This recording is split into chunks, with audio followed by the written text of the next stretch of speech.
Welcome to Inspire Campfire, a podcast where ordinary people tell their stories of extraordinary adventure. These are campfire stories meant to inspire the rest of us to light the fire within, get outside, follow our dreams, and return to tell our own stories. Ready? Let's strike the match.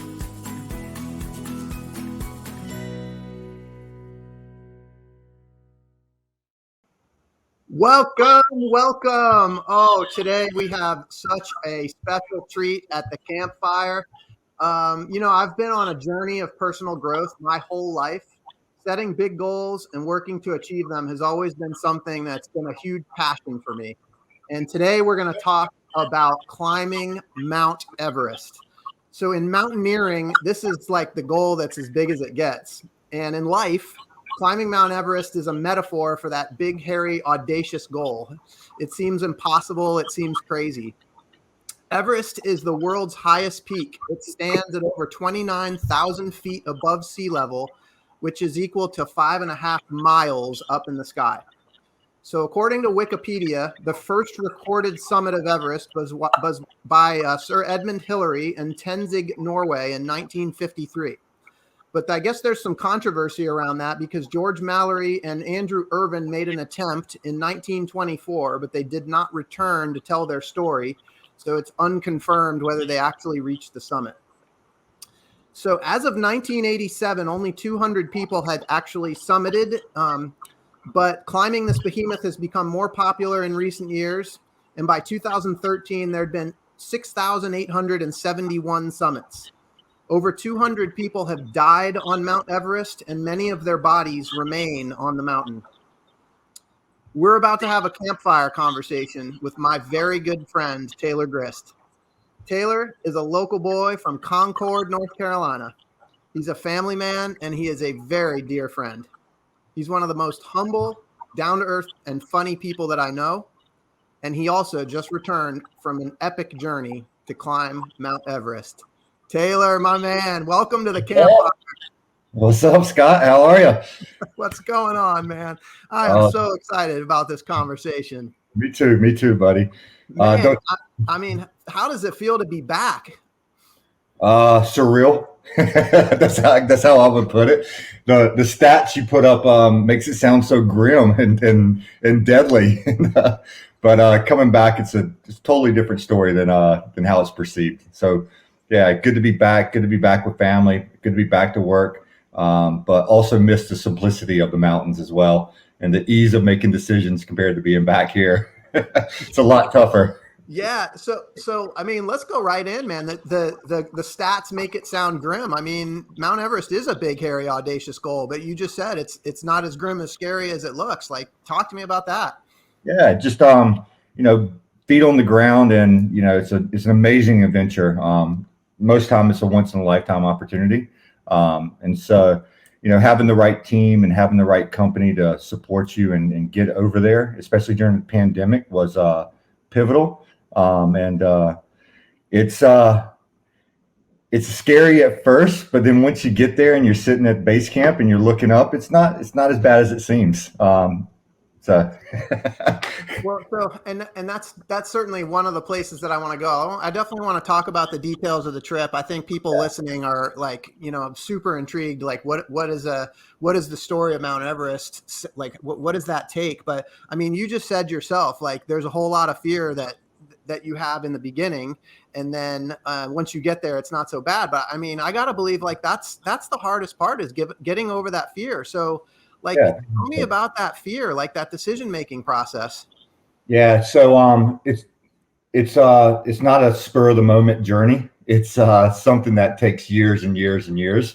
I started really back in Scouts, when I was young, and rock climbing and backpacking and camping and wilderness survival and just, everything that's, every learning and every climb that I've done ever since then kind of led up to this pivotal point of Mount Everest. And it wasn't even a goal of mine until actually COVID hit. And then it became an opportunity that I was able to take advantage of very quickly.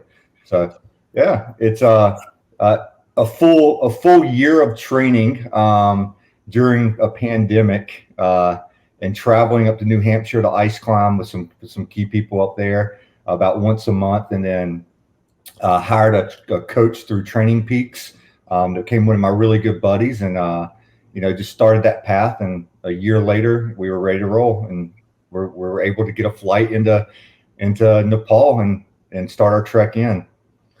Yeah. That's amazing. So, I mean, it's good to hear, like, you don't just wake up one day and go, I think I'll climb Mount Everest today. I wish it was that easy.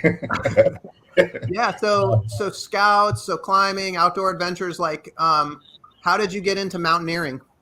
Yeah. So, I would say maybe, I'm trying to remember the exact date. I had a couple buddies that went to climb Rainier, and they invited me along, and I passed it up. And then the next year I went, and I was hooked at that point in time.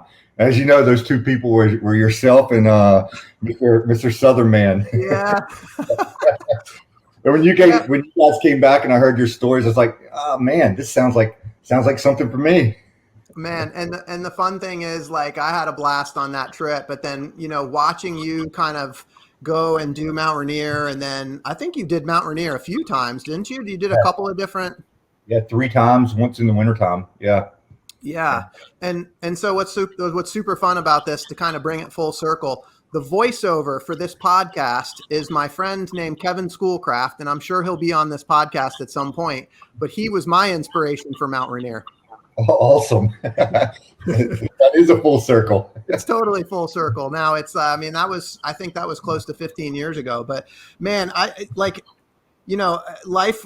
tends to get in the way on some of this stuff. I mean, we've both had a lifelong journey of, craziness, just out of college, and, being recently graduated, irresponsible 20 somethings, and having families and growing. But like, watching you and your journey with mountaineering has been so cool. Like, so you did Mount Rainier, but then, you had a couple of other buildups to Everest.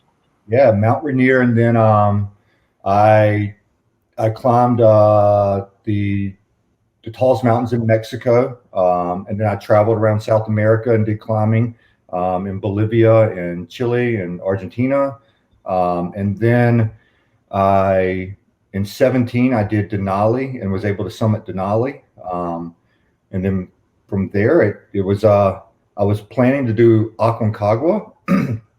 And then COVID hit, and I was like, my wife and I just sat down. I was like, it's never really was a goal to climb Everest. And then the opportunity just opened up, and looking at a full year of being home, because I used to travel 70% of the time at work, and looking at a full year of being home, I was like, man, what a great opportunity this would be, just to put in the work, train, and get an opportunity to go climb Everest. And so that's where the way it kind of built up to it. So let's go right to that. You said the opportunity opened up. Like, what did that look like? Yeah. So as the world shut down, it's my travel, which was 70% of the time, North and South America. It just went to zero. There was no travel anymore. And from there, it's a goal-oriented person like myself that's always always looking for what's that next piece to try to complete you, I would say. Yeah. What did that look like? And then so I was like, Aconcagua would be awesome. And so I signed up for Aconcagua through a company called Climbing the Seven Summits, and hired a coach through Training Peaks, Mark Postal, one of the best guys I know. Nice. And from there we just started training, and then as COVID started unfolding even more and worse, all countries started to shut down. And then I was like, man, what am I going to do? I got all this training, I got all this stuff. And so we put together a plan. My coach and I put together a plan to, hone in on ice climbing and get up to New Hampshire, because I still traveled personally, just not for work. And so I started traveling up to New Hampshire, climbing ice up there. And then we couldn't get down to Argentina, so Ecuador opened up. So I was able to travel down to Ecuador and get on Cotopaxi, Cayambre, and Chimborazo, and was able to put in some work down there. And then Everest, Nepal opened up, and we're like, hey, let's give it a shot. And so all the work and training and led us up to opportunity. And that opportunity was Everest.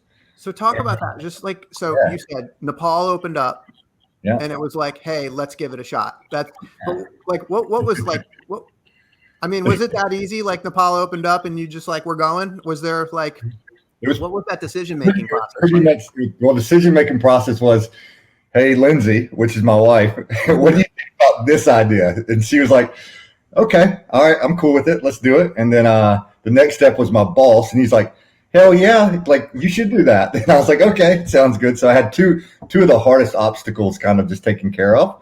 And then what it really looked like was basically just down in some gear, down in some technical training, and just focusing on fitness, where I had nothing but time. But, you know, through Zoom calls and being at home, I mean, there was a lot of time. I mean, a lot of time to work out in the garage gym and just put in the work and get ready for it.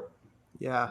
I mean, that's like crazy special thing, Taylor, you know, to have your wife and your employer support that. I mean, how long were you gone? 65 days. 65 days. So how did you swing that from a work standpoint? I mean, yeah, I asked, and they said, okay. It helps that I have been with my company for 17 years and been in our industry for 24 years. And so, and they have supported me throughout the whole process of my climbing through Denali and through all my other ones. And so they were like, it's just the next step for you. So we're 100% in. We're your cheerleaders is pretty much the way they put it. I mean, that's awesome. We're your cheerleaders. Yes. And I think that's really forward thinking of your company, because like, obviously you go and you do something like this and it makes such a better leader of you. I mean, you're tackling this sort of thing, and you're clearly going to come back a better person and, you know, more able to do what you do. And yeah, it's a pretty special thing. Yeah. It's funny you saying that.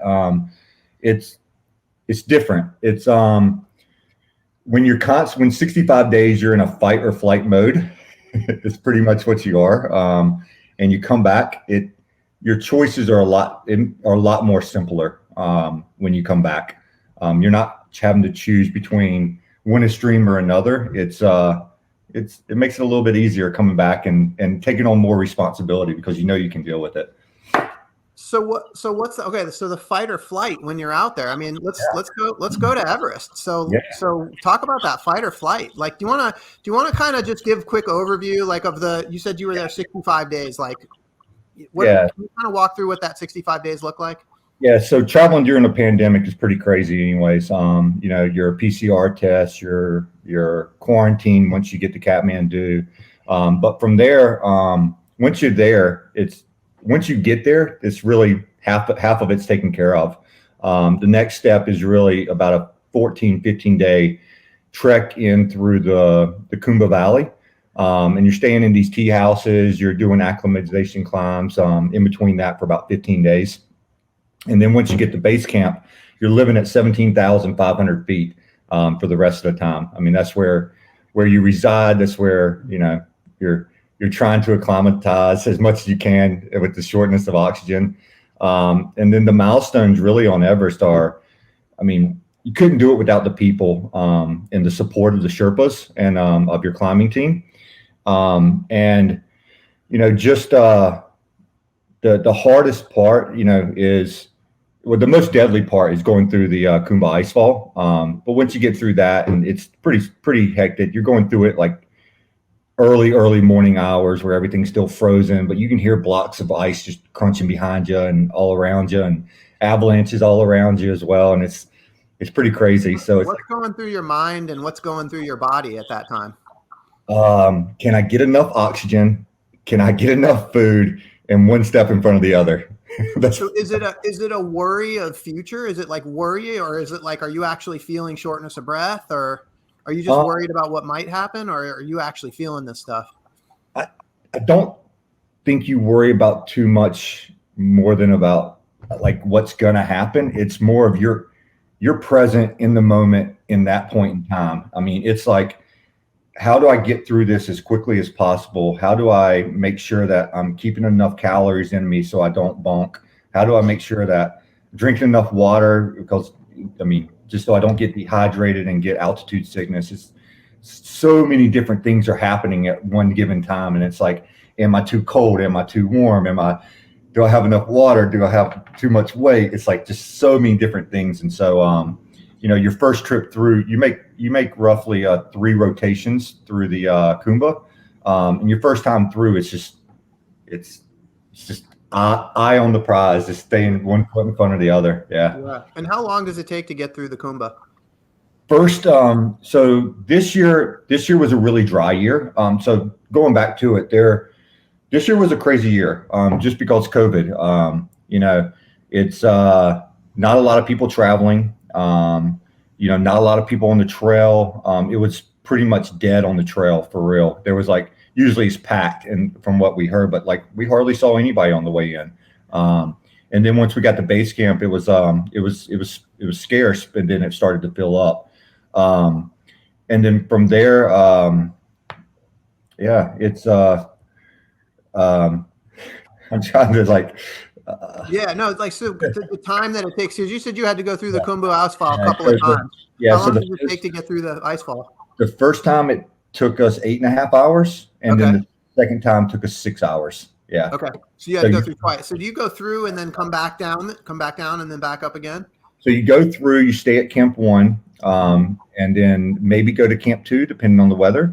Yep. Then come back down, you wait for a good weather window. Then you do your second rotation, and you go up to Camp 3, come back down, then you wait on your summit rotation. And then from there, you got about a 5-day trip up and down. 5-day trip up and down. Okay. Yeah. Once you're acclimatized, once you get through it. Yeah. Got it. Cool. So you've got the one thing that intrigues me in this whole thing is you've got Sherpas that are helping you the whole time.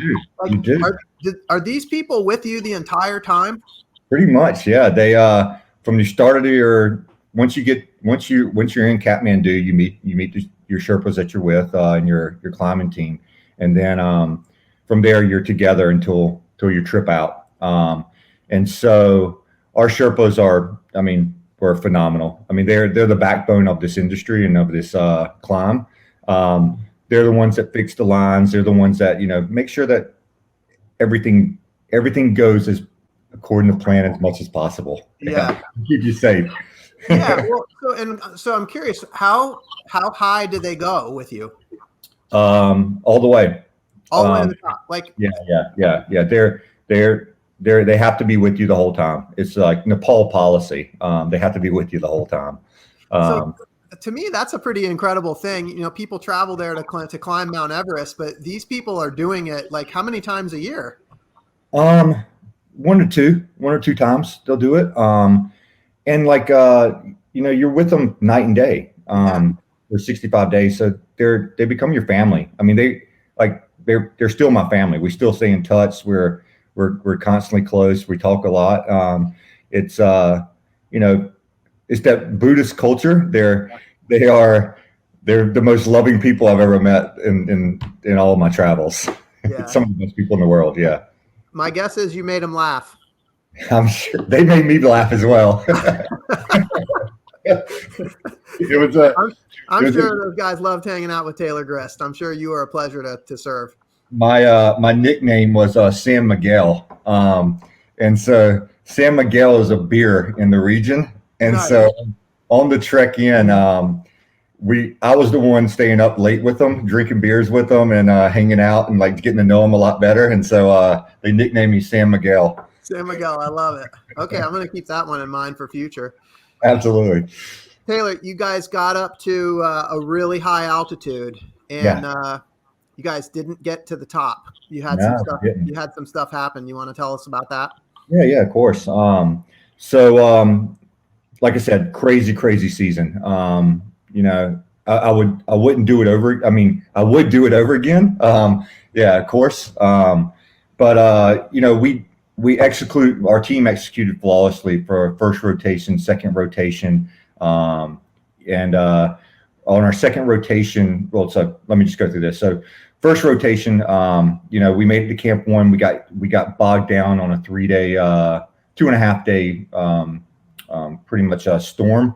So we got stuck in our tents for 2.5 days of 65-mile-an-hour plus winds, which just ripped some tents apart, almost destroyed our dining tent. And then we made it back down, and it was great acclimatizing for being up there and just being in the weather. Once we finished our first rotation, we did our second rotation. Second rotation took us to Camp 1, where we stayed another night.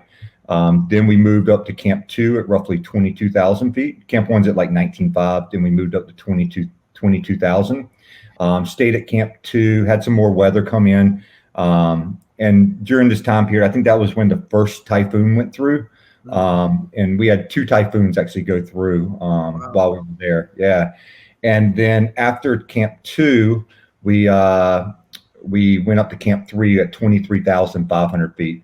And from Camp 3 up, that's where you start using oxygen. Okay.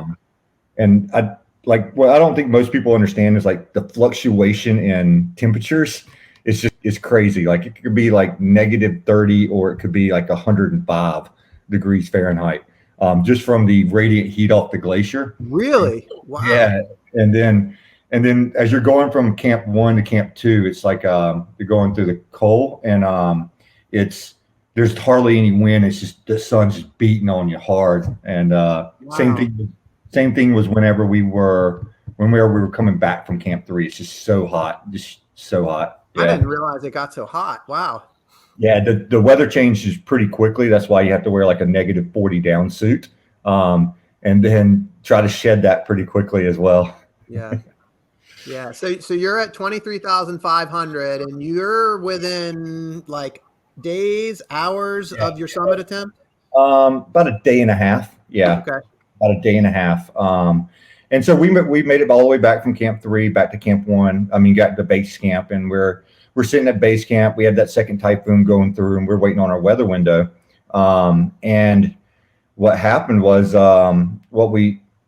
we had a group up at the South Col Camp 4, and they mentioned that their Sherpas were moving pretty slowly, and which sparked some conversation around camp. And then we were roughly teed up for our summit rotation. It was like 9 o'clock at night.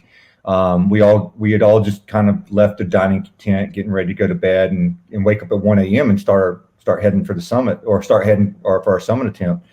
And what happened was we all got called out of our tents. All 8 of us got called out of our tents, all went to the dining room tent, and they let us know that all of our climbing Sherpa at Camp 2 had COVID. And we were like, what? Like, just totally just kind of just destroyed us. So we put a 24-hour hold on our summit rotation. And what happened was we tested everyone, found out they had COVID, and really you have to have one-to-one Sherpa. And we didn't have the numbers to make it work. We tried everything for a couple of days just to see if we could get other Sherpas from other places, and we just couldn't do it. And so we had to cancel our summit rotation. Yeah. So how did that feel?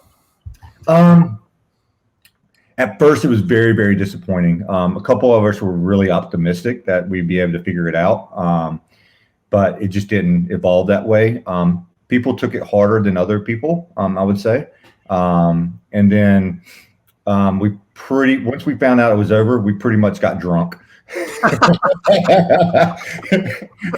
pretty much said, okay, it's over, and we pretty much got drunk. And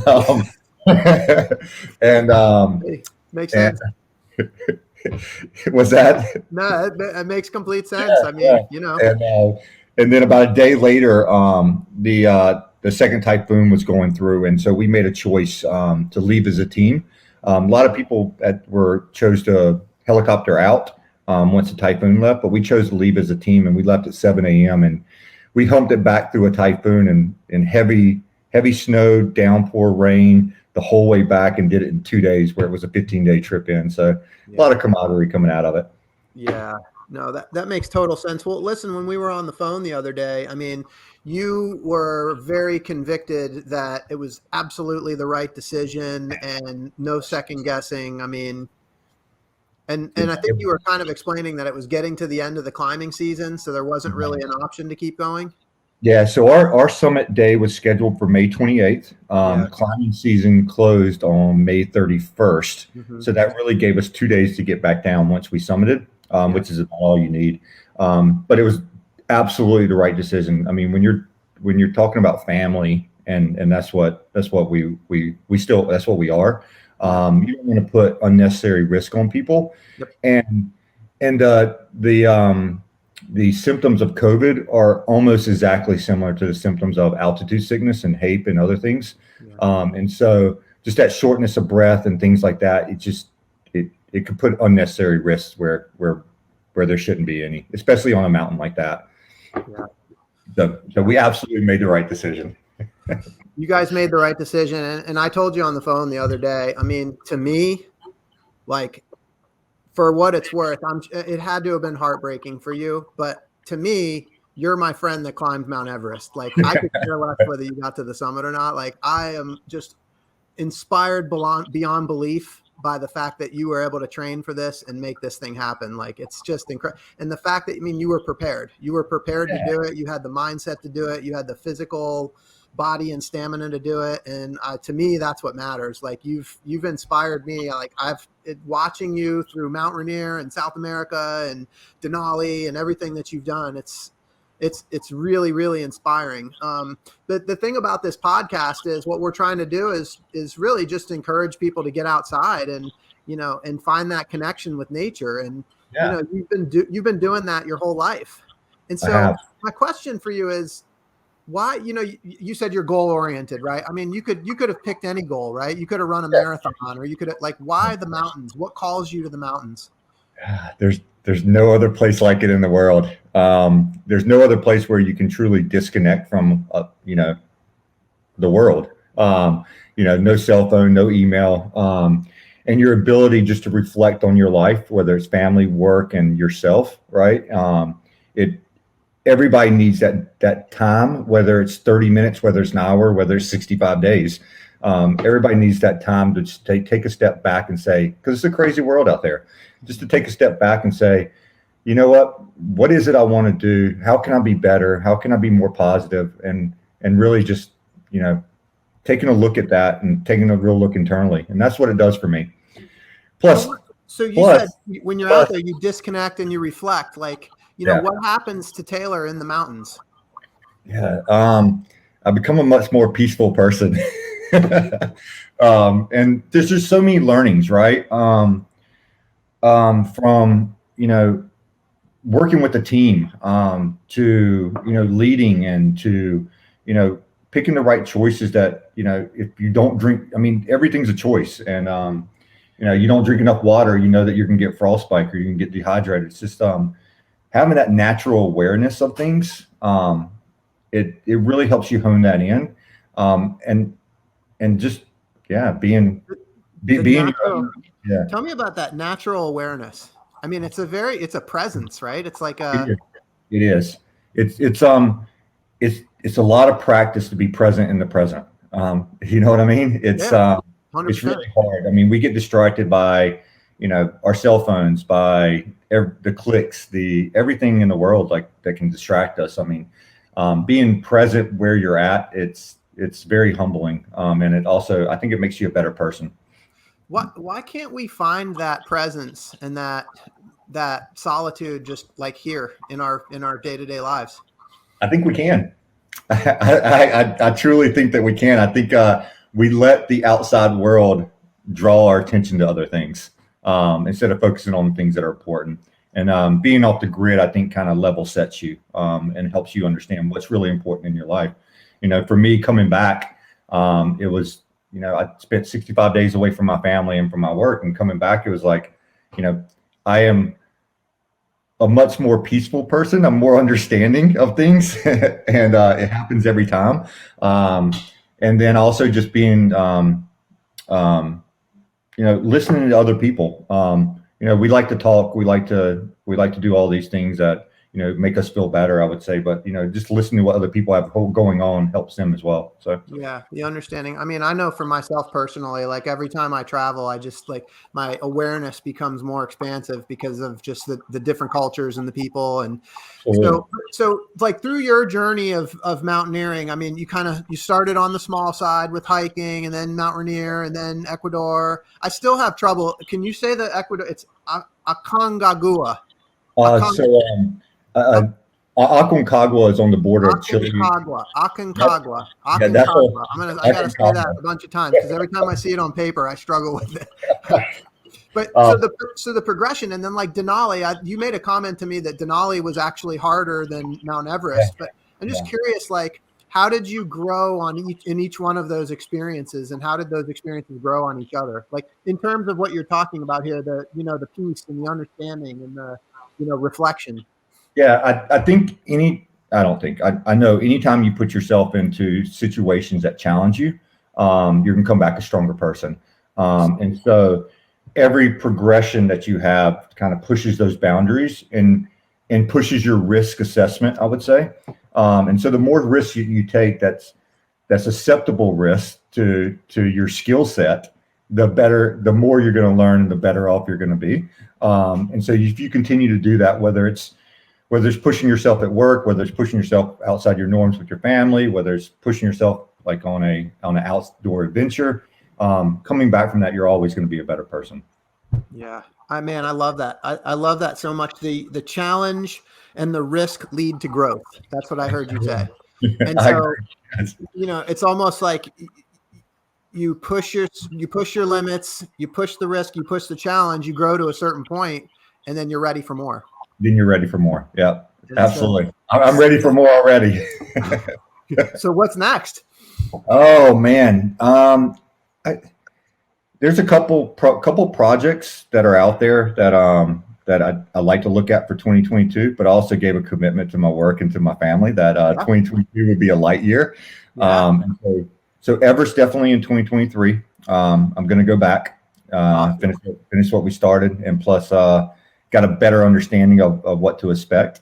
Then we'll see what 2022 holds. I'd love to get back down to South America. I'd love to get more into rock climbing, so ice climbing. So we'll see what it holds. Maybe a 2-week trip, not a 2-month trip. Yeah, there you go. So, I mean, does being back here kind of like the distractions start to build up real life, and it's just like it's sort of this feeling like that I need to go back to kind of fill the tank back up with the peace and the understanding? Is that? So I would say I would never tell my work this. I'm just kidding. My family, right? I would say that it's easier to prioritize, and there's a lot. So I'm gonna try to put this the right way, the way I see it. There's a lot of leakage, I think is the way I want to put it, and that leakage is a lot of people want your time, like a lot of people want your time, and you got to prioritize what's the most important in your world, and you get that from being off the grid and you understand it. So if for work it's you can't be on every meeting. So one of the things that I had to do before I even left was make sure that my team at work was, if something happened and I wasn't able to be back, then they would be prepared to step into my role and be able to, like in a succession planning. I mean, so getting your team up to speed, like it helps out so much. And when I came back, my workload was not, it was hardly anything because my team was able to execute and work efficiently and get things done because you train them well enough to be able to do that. Home's a little bit different. You come back and you've been gone for that long, and it's pretty much, I have 2 young kids, children, and it's pretty much your Lindsay's like, here you go, and I'm like, wait, I need a couple weeks to depress. I'm not ready for this yet. And just managing those expectations is it's a challenge. But I totally get it. But you're an inspiration to those kids, that's for sure. One of the things I love about what you said about when you come back is you essentially empowered your team. Yeah. And now that you're back, like you're here, but it's not like that empowerment's just going to go away. No, of course So not. now your team is stronger, and together you guys can do even more, which is really, Absolutely. that's really Yeah. powerful. Is very, very powerful. And I think that's a good takeaway. Like whether you're an individual contributor or a manager, it's being able to set yourself up for success and working smarter, not harder, and being able to do that by, enabling and empowering others around you. Yeah. Yeah. So I just want to shift gears real quick because I'm really inspired by the word awe. We throw around the word awesome all the time. Sure. But the first podcast that I recorded, before that podcast, I looked up the word awe in the dictionary, and the Google version, which is Oxford Languages, defines it as a feeling of reverential respect mixed with fear or wonder. Yeah. And I wonder, I love it. And Yeah. I wonder, I wonder if you could talk about, I'm sure you had some experiences of awe when you were out at Everest. Yeah. Man, so once you land and you start your trek in the Kumba, once you land in the Lukla and you start your trek in the Kumba, it's all awe. I mean, it's exactly that. I mean, just the people, the culture, these massive, monstrous mountains that are constantly around you that you're looking up like, oh my God. I mean, it's definitely an awe experience. So there's a lot of those awe experiences. I would say the fear side of that is, you're sleeping on a glacier that moves at base camp. You're sleeping on a glacier that moves 3 to 4 feet a day. And so, when you do have time and you're by yourself and you're laying down in your tent, you hear the cracks and the creaks and everything underneath you as that glacier moves. And then all the of the mountains around you and the avalanches that you're listening to, and like everything just like, it just kind of like, it's like, whoa, I'm in this moment. And it's like, I can't believe I'm actually here. Yeah. I can't. It's amazing. So you're this human that's just sitting on this glacier. Like, I mean, this is the wilderness. Like you're out in the wild. And I do kind of wonder, because I think some people, think of people that climb Mount Everest as like sort of adrenaline seekers. But I also think that it's, so I mean, I'm going to ask you, like, is it the adrenaline? Is it like, is it a desire to sort of beat nature, or is it a desire to sort of be with nature, be part, you know what I'm saying? Like, what does that feel like? So it's different for everyone, right? Yeah. For me, it's look, it's great to be in nature. It's one of my favorite places to be. I think it's more pushing yourself to your limits. Yeah. And that's for me, it's like, how far can I push myself without breaking myself? Because then I know, like, as things arise in your life, that it's easier to handle situations. If you can push yourself and know where your boundaries are and know where you can thread that needle, then coming back and living in or operating in the world as it is, it's easier to make these decisions because they're not life threatening. They're not like, am I going to do this today? What am I going to do for dinner? Right? It's like decisions that are really, really, really easy. Same thing with work. I think it makes them simpler. So how does Taylor, everybody's different. How does Taylor make those decisions, those boundary pushing limits? I mean, ultimately you guys had to make a decision that you were going to come back down, and that was the right decision. Like, how does Taylor make those decisions where it's like, when am I pushing too far, and when am I like at that limit and it's time to turn back? I don't know yet. I'll just continue to push until I feel it, right? Fear's always there. You have a choice. It's do you push through the fear, like, and keep moving forward, or do you take a step back and say, hey, this whatever this is, it's not for me, and you know what, that's my boundary. I don't think I hit my boundary yet, and so I'll keep pushing it until I feel like that's enough, right? Is there something like inside of you that tells you, hey, maybe this isn't the time? Yeah, I think you got that gut feeling. I think everybody has that. Like, now it's different whenever you're by yourself versus being with a guide, because that guide knows and sees you and can say, look, you hadn't reached your boundary yet. Don't worry about it. Like keep pushing. But I think when you're by yourself and you're outdoors, you may have a different look at it, and you may not want to push it just because you don't know what that risk could be. Yeah. Yeah. Man, we could talk for hours, and maybe we'll end the recording and keep going. But we're getting here to the running out of time. But I want to just two other couple quick things. Is I want to just get your take on people that are listening. Like we already talked about, you don't wake up one morning and say, I'm going to climb Mount Everest. But like, what is your advice for people that are listening, thinking like, wow, this is incredible. This guy climbed Mount Everest. Like, I could never do that. But like, what's your advice for people that want to experience that same degree of peace and understanding that you talked about when you get out into the wilderness? Never can't be in your vocabulary. That's number one, right? And it's just a matter of, you got to take that first step. Like, you never know what you can accomplish if you don't take that first step. And if you take that first step, you never know what you can accomplish. So it's just take that first step and see where it leads you. It may lead you down a path that you find that peace, and you find that what you're looking for. And then you may not find it. If you don't find it, then take the next step on a different path and see what you find. So I would say never say never. And there's always a solution. Like if someone tells you no, challenge the status quo.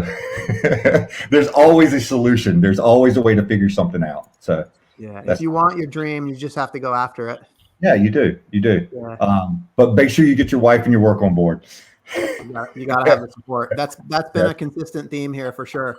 Yeah. All right. So when they make a movie about your life and your trip to Mount Everest, who is the actor that's going to play you? Let's see. I think I couldn't have it any other way, but the characters that are currently what they are. Like, I'd play myself. Oh, nice. Okay, so you have an acting career coming up. I love it. You got the charisma. You could pull it off. I'm still watching that movie. And everyone else, like just the whole team, man. It's like just the funny things that happen and things that went on. It's just like I wouldn't change it for the world. There could be no actors. There could be no actors. So when you go back, the cameras are coming with you.